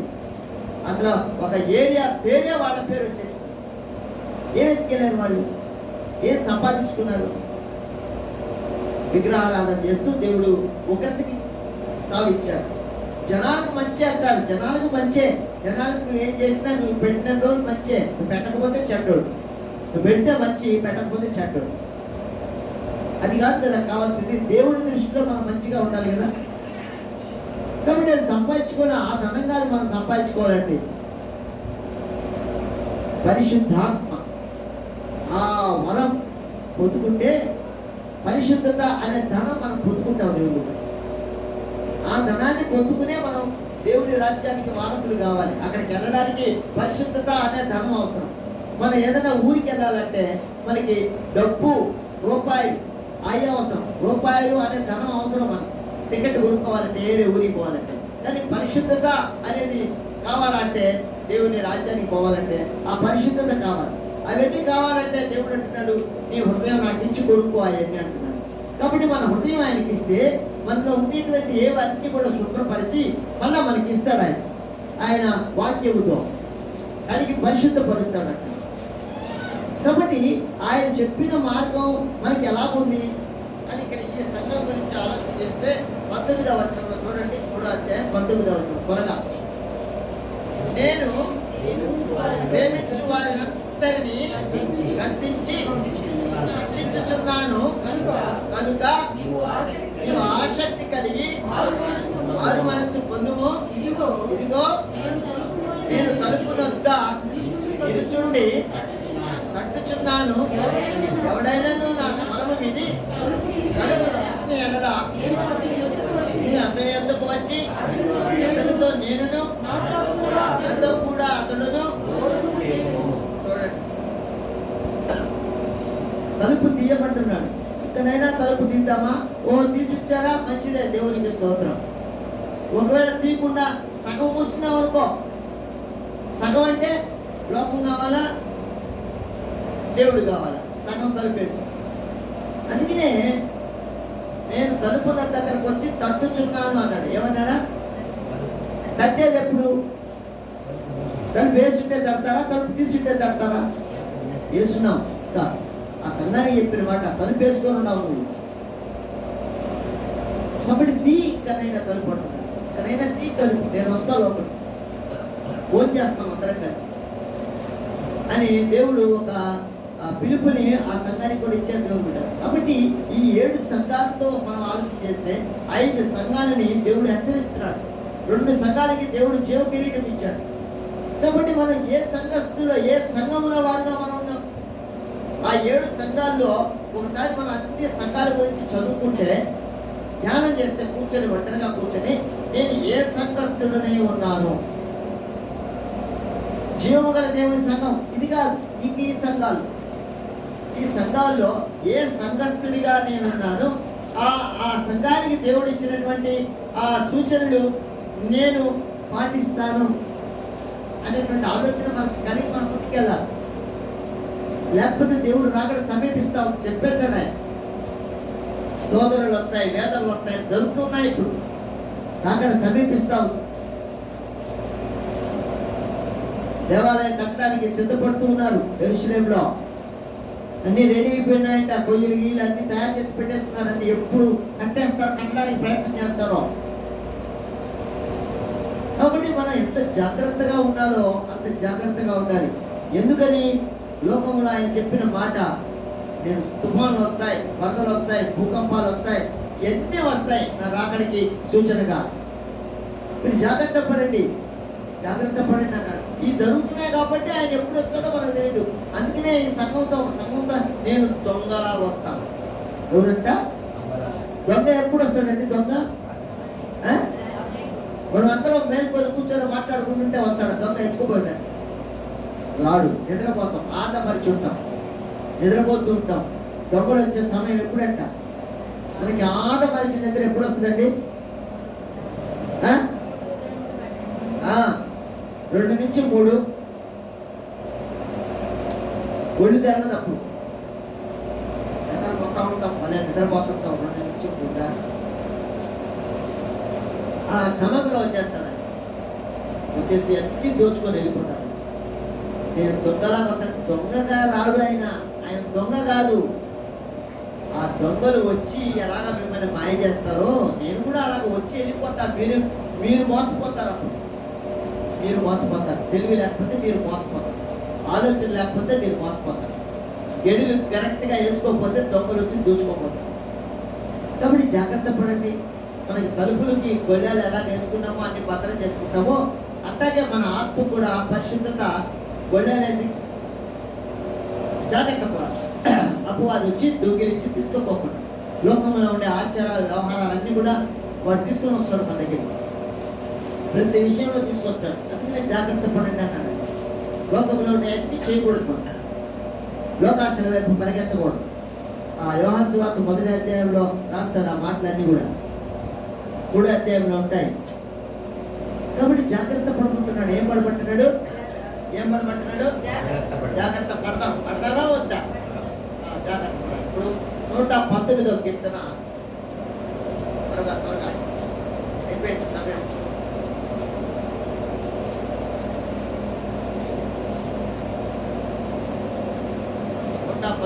కీర్తన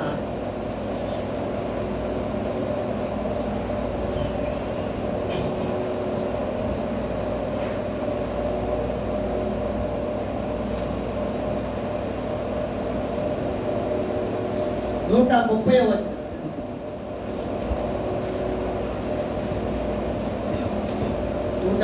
వచనం. నీ వాక్యములు వెల్లడి అగుట తోడనే వెలుగు కలుగును, అది తెలివి లేని వారికి. చూడండి, తెలివి లేని వారికి ఏంటంట? తెలివిని అసలు ఏది తెలివినిచ్చేది మనకి? దేవుని మాట, వాక్యం. వాక్యం అంటే దేవుని మాట. ఆ దేవుని మాటలు విన్నప్పుడు మనకి ఆలోచన కలగద్ది. ఆలోచన ప్రకారంగా తెలివిగా మనం నడుచుకున్నామంటే మనకి అంతా కూడా దేవుని ఆశీర్వాదాలు మెండుగా కుమ్మరిస్తూ ఉంటాడు ఆయన. అందుకే అనేక లేఖనాలు మన మధ్యకి తీసుకొస్తుంటాడు ఆయన. ముందు వెనక అక్కడక్కడ రాసి పెట్టుంటాడు.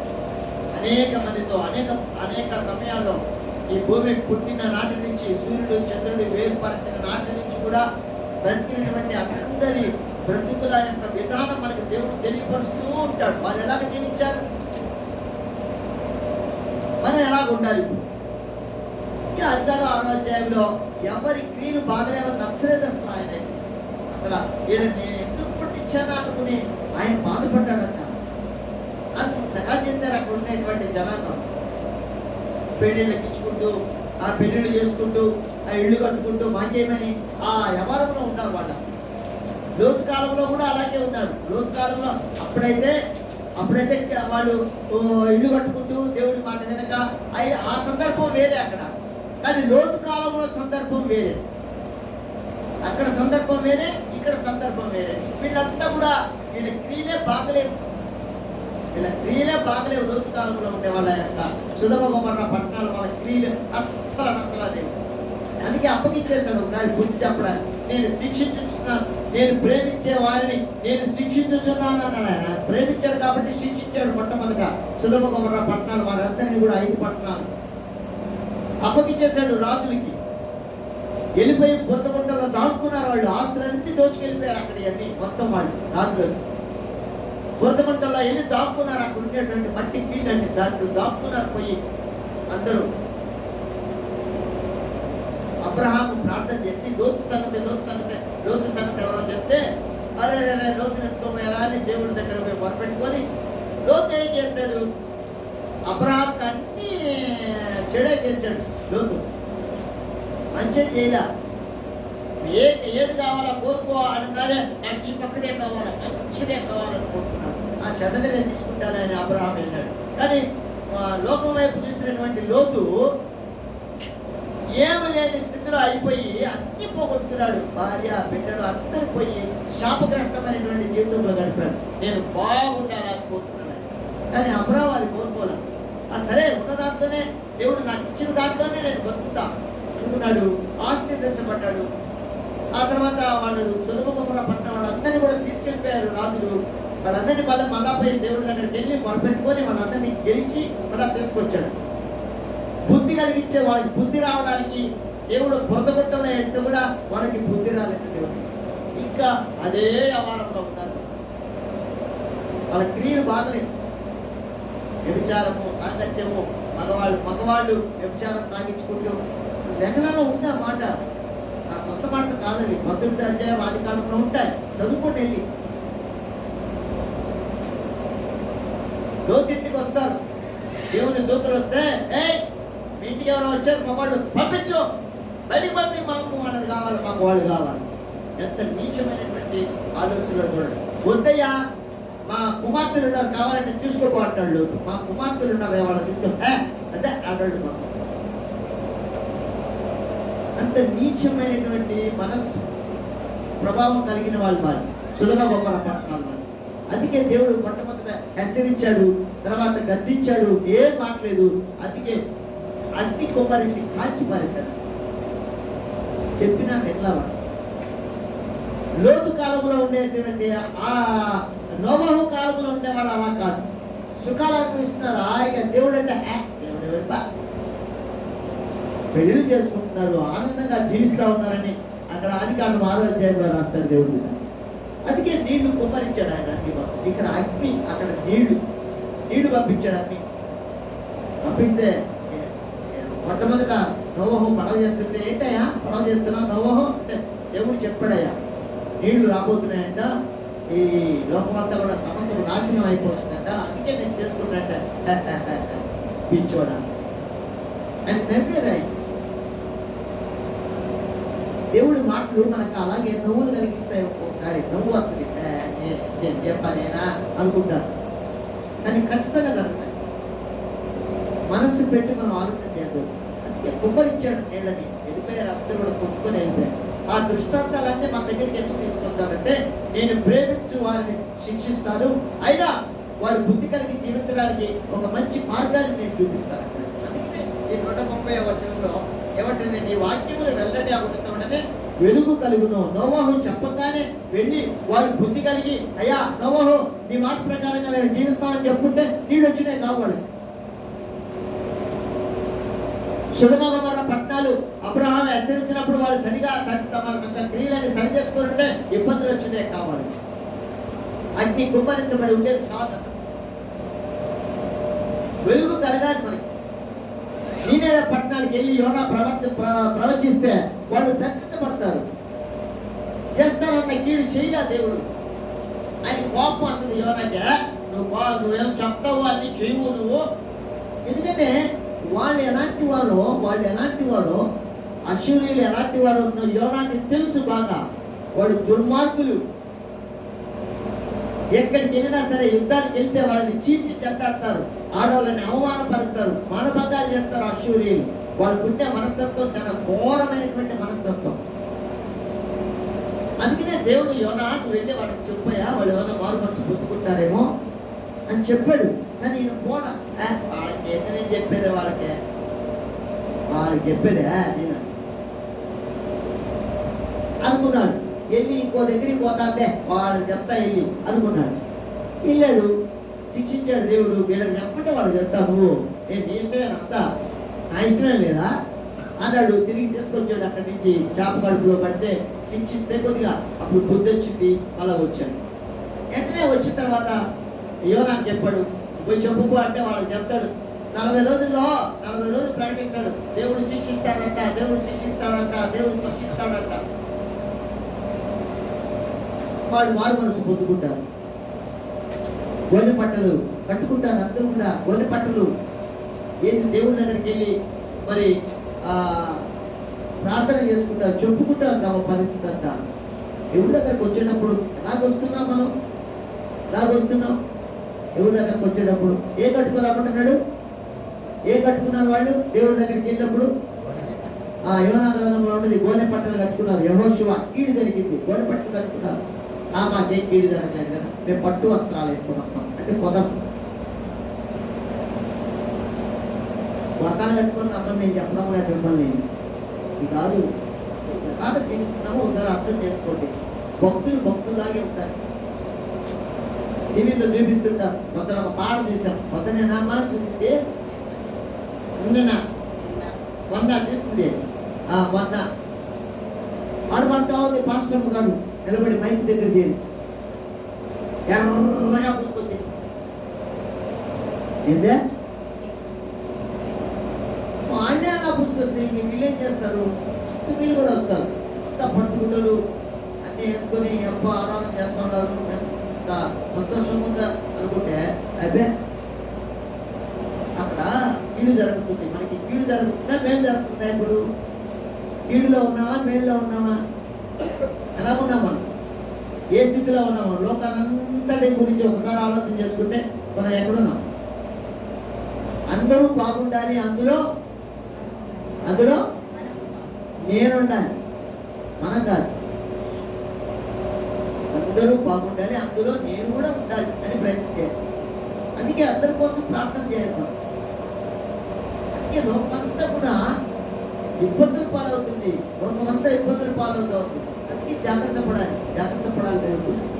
ఆ లోకాన్ని గురించినటువంటి ఆలోచన మనకు ఉండాలి. అరే అందరూ నాశనం అయిపోతున్నారే, చచ్చిపోతున్నారే, బిడ్డలు, పసిబిడ్డలు, ముసలివాళ్ళు అందరూ చచ్చిపోతున్నారే, ఆహారం లేక ఇబ్బందులు పడుతున్నారే. అది లోకంలో ఉండేటువంటి మనకి పరలోక రాజ్యానికి వెళ్ళే వాళ్ళకి మనకి దేవుడు ఇచ్చినటువంటి, ప్రభువు ఇచ్చినటువంటి అవకాశం. మీరు అందరి కోసం ప్రార్థన చేయండి. పేతురు చెప్తాడు ఆ మాట, మనుషులందరి కోసం మీరు ప్రార్థన చేయండి, మీకోసం కాదు. మీకు అవి కావాలా, ఈ కావాలని కాదు, మీకోసం కాదు. మీరు వారి కోసం ప్రార్థన చేస్తే మీరు బాగుంటుంది అన్నారు. మీరు బాగుండాలంటే అందుకే తిమోతితో చెప్తూ, తిమోతికి రాస్తూ చెప్తారు. తిమోతి పత్రికలో 2వ అధ్యాయంలో చెప్తారు, మీరు మనం రాజుల కోసం ప్రార్థన చేయండి, మనుషుల కోసం ప్రార్థన చేయండి, అందరి కోసం ప్రార్థన. చీకటిలో వచ్చి వెలుగులోకి వచ్చాం. మనం ఇంతకుముందు చీకటిలో బతుకుతున్నాం. మనం లోకంలో లోకాచరణ బతుకుతూ మనకి అర్థం తెలియక బతికాం. చేసినన్ని రోజులు చేసాం మనం ఏవేవో క్రియలు అన్నీ కూడా. విగ్రహాలకి సంబంధించిన అనేకమైనటువంటి అన్ని మనం చేసాం, ఒప్పుకుంటున్నాం. కానీ ఇప్పుడు దేవుడు మనకి మారు మనసు పొందుకో అని ఆయన మనకి సర్టిఫికేట్ ఇచ్చాడు, బాప్టిజం అనేది. రా నా దగ్గర. ఇప్పుడైనా మనం జాగ్రత్త పడాలి కదా, లేకపోతే ఎలా దేవుడుకుంటారు? అందుకనే ఆ మాట, నీ వాక్యములు వెల్లడి అప్పుడు తోడనే వెలుగు కలుగును, అవి అవి అవి చదవండి, అవి తెలివి లేని వారికి తెలివి కలిగించును. తెలివి కలిగించు. మనం నేను తెలివి గలవాడిని అని అనుకోకూడదు. మనకి తెలివి జ్ఞానం ఏం లేదు. మనకి దేవుడు ఇస్తాడు. దేవుడి దగ్గర నుంచి మనం పొందుకోవాలి ఆ జ్ఞానాన్ని. మనం ఎలాగా ముందుకు వెళ్ళాలో, అడుగులు వేస్తూ వెళ్ళాలో, అనేక మందిని ఆకర్షించాలో, అనేక మందికి మన సువార్త చెప్పాలో ఆయన అడిగితే ఆయన అన్ని చెబుతుంటాడు. మన దేవుని రాజ్యానికి సంబంధించినటువంటి సైనికులు మనం ఎంతసేపు లోకంలోనే ఉండకూడదు. మనం దేవుని మాట కూడా వెళ్ళడే అప్పుడు తోడనే వెల్లడి ఎవరితో మేము వెలుగు కలుగుతున్నాం. ఆ చీకట్లో నుంచి వెలుగులోకి వచ్చాం మనం. ఇప్పుడు దేవుని యొక్క మాటను పట్టుకొని మనం ముందుకెళ్ళాలి. ఈ 7 సంఘాల పరిస్థితి చూడండి. 2 సంఘాలు మాత్రమే దేవుడు పర్వాలేదు జాగ్రత్త పడు, ఇంకా ఎవరు దొంగలించకుండా చూసుకో అని చెప్పాడు. మిగతా 5 సంఘాలకి నేను మూసేస్తా, నేను కక్కేస్తా, నేను చేస్తా, నేను ఇచ్చేస్తా, తీసేస్తా, నీ దగ్గర దీన్ని దీపము స్తంభం అంటే ఇదంతా చీకటే లోకమే. కాబట్టి మనం ఎంత జాగ్రత్త పడవలసినటువంటి అవసరం మనకుందంటారో ఒకసారి మనం ఆలోచన చేసుకున్నాం. ఆత్మ చెవి గలవాడు ఆత్మ చెబుతున్న సంగతులు వినను గాక. ఎంత వినాలంట మనం. ఒక్క మాట చూసుకుని మనం ఆరాధన చేద్దాం. తెస్సలోనికి రాసిన మొదటి పత్రిక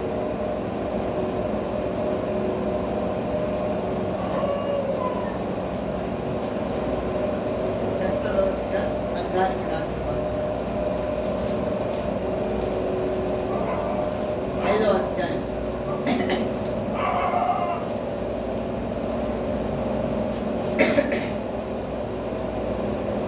తెస్సలోనిక సంఘానికి రాసిన మొదటి పత్రిక, తెస్సలోనిక రాసిన పత్రిక 5వ అధ్యాయం 14-15 వచనాలు.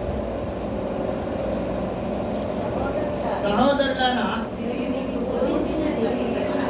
మేము మీకు బోధించినది ఏమనగా అక్రమముగా నడుచుకున్న వారికి బుద్ధి చెప్పుడి, ధైర్యము చెడిన వారిని ధైర్యపరచుడి, బలహీనులకు ఊతనీయుడి, అందరి ఎడల శాంతము గలవారై ఉండుడి, ఎవడును కీడునకు ప్రతి కీడు ఎవరికైనా చేయకుండా చూచుకొనుడి.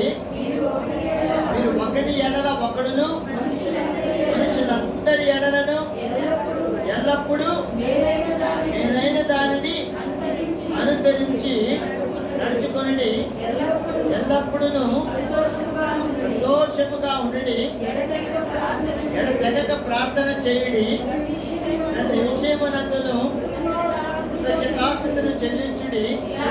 ఇలాగు చేయుట యేసుక్రీస్తునందు మీ విషయములలో దేవుని 24వ వచనం, మిమ్మల్ని పిలుచువాడు నమ్మకమైన వాడు కనుక అలాగు చేయును. ఎలా చేస్తానంట? ఆశీర్దిస్తాడు. ఆశీర్దించి మనల్ని ముందుకు నడిపించే దేవుడు, అన్ని మేలు చేసే దేవుడు. అలాగే చేస్తాడు. దేవుడు మాట వింటే అన్ని అలాగే చేస్తాడు. కీడికి ప్రతి కీడు ఎవరికి చేయకూడదు. వాడి కీడు చేసినా మనకి కీడు చేయకూడదు. వాడు చేయకుండా ఉండమంటున్నాడు దేవుడు. పాత నిబంధన కాదు, ఇప్పుడు కొత్త నిబంధనలో ఉన్నాం మనం. పాత నిబంధనలో వాడు ఒకటేసాడా, ఒక చెప్పు మీద కొట్టాడా, 2 చెప్పులు పగలగొట్టు వాడికి అంటాడు పాత నిబంధన. తప్పు చేసిన వాడికి వెంటనే శిక్షలు అక్కడ. ఇక్కడ అట్లా కాదు. ఇక్కడ ఓర్పు సహనము కానీ జాగ్రత్త వహించు, ఎవరు చేసిన దాంట్లో వాడే పడిపోతారు అంటున్నాడు. కాబట్టి జాగ్రత్త కలుగు. వాడు కీడు చేశాడు, వాడు మళ్ళీ నువ్వు కీడు చేయబాకు వాడికి. పాత నిబంధన కొత్త నిబంధన పక్కన పెట్టి చదువుకుంటే పాత నిబంధన అంతా ధర్మశాస్త్ర సంగతులు, కొత్త నిబంధన అంతా విశ్వాసంతో కూడింది. పాత నిబంధన ధర్మశాస్త్రం, ధర్మం ఇలా ఉండాలి, ఇలా ఉండాలి అని చెప్పాడు. ఈ పాపం చేస్తే ఇది, ఈ పాపం చేస్తే ఇది. అక్కడ ఆ పెద్ద చర్చి ఉండేది, ఆ చర్చిలో పోపు ఆయన అందరికీ రాసి ఇచ్చేవాడంట. అక్కడ వాడు ఆ సంఘానికి వెళ్తే, ఆ చర్చికి వెళ్తే, అయ్యా నేను ఈ పాపం చేశాను అని చెప్తే, సరే ఈ పాపం చేసావా, సరే పలానా పత్రం కొనుక్కోపో అంటే ఆమెకి వెళ్ళి ఆ పత్రం కొనుక్కునేవాడంట. ఆ పత్రం కొనుక్కున్నారంట. ఆ పత్రం కొనుక్కొని అబ్బా ఇప్పుడు నా పాపం అంతా పోయి ఏంది, ఒక కాగితం ఇస్తారు చేతి, కాగితం ఇస్తే చేతికి ఇప్పుడు నా పాపం అంతా పోయింది అని వెళ్ళిపోతారంటే. ఎంత 150 కట్టేసి ఆ కాగితాన్ని. అంటాగా అమ్మిన ఆ కాగితాలతో పోర్ట్ ఎక్కడుంది? Vatican city. ఎక్కడుంది? వాటికన్ సిటీ ఎక్కడుంది? అక్కడ చర్చి కట్టారు. పోప్ అని అక్కడ ఉంటాడు వాటికన్ సిటీలో. ఆ వాటికన్ సిటీలో చర్చి ఉంటే ఆ ఎంత పెద్దదంటే ఆ ఊరంతా ఉంటుందంత చర్చి. ఎంత బాగుంటుందో అంటే చర్చి ఎంత అందంగా తయారు చేశారంట. ఎట్లా తయారు చేశారో తెలుసా? వీళ్ళంటే డబ్బులు కాగితాలు అమ్మిల్లా ఈ కాగితాలు అమ్మిన డబ్బులతో ఆ చర్చి కట్టారు. అంటే ఎంత మంది పాపం చేస్తుంటారో ఆలోచించి. అందుకనే దేవుడు ఇవన్నీ చూసి ఇర్మియా గ్రంథం 31వ అధ్యాయంలో ఒకటి చెప్పేశాడు, ఇట్లా కాదు, ఇది పాత నిబంధన కాదు, నేను ఒక కొత్త నిబంధన పెడుతున్నాను. ఏంటి? ప్రభు యొక్క రక్తంలో కడగబడండి, విశ్వాసంతో ఉండండి అని. ప్రభు యొక్క రక్తంలో కడుక్కున్న మనకి, అంటే ఆయన వాక్యం ద్వారా శుద్ధీకరించబడిన మనము, ఆయన వాక్యం ద్వారా కడుక్కుంటున్న మనము, దేవుడు చెప్పిన మాటలు, ఆ సంఘానికి చెప్పిన మాటలు, ఆయన పద్మాస్ రంగంలో యోహానికి చెప్పిన మాటలు, చాలా ఎక్కువ కాలం బతికాడు యోహాన్. ఈ 12 మంది శిష్యుల్లో ఎక్కువ కాలం బతికింది యోహాన్ ఒక్కడే దేవుడు. కాబట్టి ఆయనతో చెప్పినటువంటి మాటలు మనం ఆలోచన చేసుకుని ముందుకెళ్ళాలా అని పరిశుద్ధాత్మ దేవుడు ఆ దినాన ప్రభు చెప్పిన మాటలు ఈ దినాన మన మధ్య తీసుకొస్తున్నాడు దేవుడు. కాబట్టి అలాగా పాపానికి ఇది పాప, ఆ పాపానికి ఇది, ఈ పాపానికి ఇది వద్దు. అవి కాగితాలు తీసుకున్నంత మాత్రం వాళ్ళు ఏం ప్రయోజనం పొందుకోవాలి. అక్కడ మళ్ళా పాపాలు చేసేది, మళ్ళా కాగితాలు కూరుకునేది, మళ్ళా పాపాలు చేసేది, మళ్ళా కాగితాలు కూరుకునేది. దెబ్బలు అయిపోయాయేమో కాగితాలు. ఏం ప్రయోజనం? మారు మనసు లేకపోతే. అందుకనే ఈ సంఘాలతో చెప్పి దేవుడు మారు మనసు పొందుకోవాలి, అప్పుడు కొట్టేస్తా, లేకపోతే దీపం తీసేస్తా, చీకటి చేసేస్తా, నీ పొందుకంతా అని హెచ్చరిస్తున్నాడు. కాబట్టి దేవుడు విన్నారా, దేవుడు చెప్పినటువంటి, మనకు బోధిస్తున్నటువంటి ఆయన మాటలు, చెప్తున్నటువంటి మాటలు, చూపించే మార్గాన్ని, నేనే మార్గము సత్యము జీవము, నా ద్వారా తప్ప దేవుడి దగ్గరికి ఎవరు రాలేరు, పోలేరంట. ఆయన మాత్రమే మనల్ని తీసుకెళ్ళడానికి అర్హుడు. కాబట్టి ఈ విషయం మనం తెలుసుకుంటున్నాం, వింటున్నాము, ఆయన వాక్యాన్ని అంగీకరించాము, అలాగే నడుచుకుని కూడా ముందుకెళ్ళాలని నేను ప్రభు పేరిట మనం చేస్తున్నా. దేవుడు మూల వాక్యాన్ని మనం చదువుకొని మనం ఆరాధనలోకి వెళ్తాం. మూల వాక్యం కీర్తన గ్రంథము 32వ కీర్తన 8వ వచనం.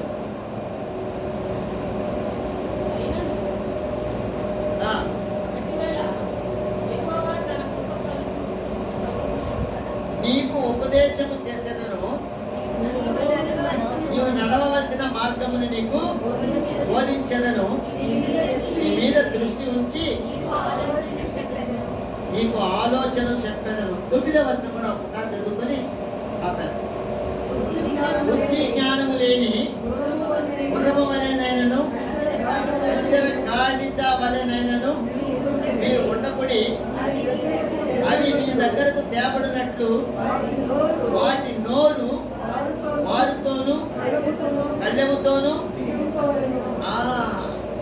వారితో వాటితో బిగించాలంట, లేకపోతే కొడతాయంట, వచ్చింది కలుస్తాయంట మనుషులు, గుర్రాలు కచ్చరకాడు. కాబట్టి వాటిలా ఉండబాకంటే ఒకవేళ మీ దగ్గరికి రావాలంటే వాటిని వారుతో కట్టేసుకోండి. దేవుని అలాగే జీవితాలని అనుకున్న ఆలోచన ఉన్నా అట్లాగైతే వారితో కట్టేసుకో, దేవుని వాక్యంతో కట్టేసుకో. నీ నోరు చెవులకి దేవుని మాటని అప్పగించు, ఆచరించు. నీ హృదయాన్ని దేవుడు అడుగుతున్నాడు, నా హృదయం, నా కుమారుడా, నీ హృదయం నాకు ఇవ్వు, నా ఉపదేశం విని నీ హృదయాన్ని నాకు ఇచ్చేయి. చేస్తున్న క్రియలు పనులన్నీ కూడా నాకు తెలుసు అని నాకు తెలియకుండా పోలా, జాగ్రత్త పడు అని హెచ్చరిస్తున్నాడు. దేవుడు ఇంతగా మనల్ని ప్రేమించి మనల్ని శిక్షించి ఆ శిక్షలో కూడా మనకి మళ్ళా విడుదల కలిగించి ముందుకు తీసుకెళ్తున్నాడు. ఆయన ప్రేమ కలిగిన వాడు, కృప కలిగిన వాడు, సమాధానకర్త అయిన దేవుడు. ఆయన అందరికీ లోకానంతా సృష్టించిన వాడు, మనల్ని బిడ్డలుగా ఎంచుకున్నవాడు. ఎంతగా మరి మనం ప్రేమింపబడుతున్న మనం ఎంత ధన్యులమో కదా. కాబట్టి ఈ దేవుడు ఇచ్చినటువంటి అవకాశం, మిగిలిన శేష జీవితం అంతా దేవుని కృపలో భద్రపరచబడి మనం ముందుకెళ్ళాలని నేను మనవి చేస్తూ ముగిస్తున్నాను. దేవుడు ఈ మాటలు దీవించి ఆశీర్వదించి మన హృదయములలో ఉంచి మనల్ని ఆశీర్వదించి నడిపించును గాక. ఆరాధన చేసుకుందాం. మొట్టమొదట పురుషులు, తర్వాత స్త్రీ.